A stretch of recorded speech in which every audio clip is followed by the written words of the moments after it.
comment diversifier son épargne. À la fin de cette vidéo, tu connaîtras un peu plus cet univers passionnant des placements. Ce qu'il faut avoir en tête, c'est que l'univers des placements est très varié. Et cette variété, tu vas pouvoir la répliquer dans ton patrimoine. On a plein de supports qui sont différents. On va commencer par les livrets bancaires que tu connais, c'est ce qui est garanti. On va avoir les obligations d'État, les obligations d'entreprise high yield qui offrent un niveau de rentabilité supérieur. On peut également avoir des supports comme l'immobilier locatif, l'immobilier de placement, l'immobilier pierre-papier, les parts de SCPI, les foncières cotées. On a également les actions des entreprises françaises, pan-européennes ou mondiales. On a le Bitcoin qui est en diversification.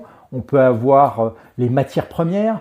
On peut avoir différentes natures de supports. On peut avoir des épargnants qui peuvent être intéressés par les supports dits investissement socialement responsable, donc qui ont une vocation entre guillemets vertueuse. On a également les forêts, on a les vignes, on a les terres agricoles. Donc tu vois bien que dans l'univers des placements, il y a une ribambelle de différents supports et différentes natures dans lesquelles tu vas pouvoir investir, pour la plupart à partir de quelques centaines d'euros.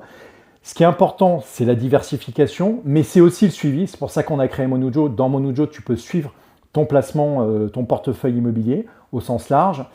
C'est important de le suivre et c'est important de se positionner à différents moments de marché. L'idée, c'est de ne pas rester à un seul moment parce qu'il y a des cycles. Et si tu veux mettre en place la stratégie du dollar cost average, je t'invite à regarder la vidéo là-dessus, eh bien, tu comprendras un peu plus pourquoi c'est important de diversifier son patrimoine en termes de support et dans le temps. Je te dis à très vite.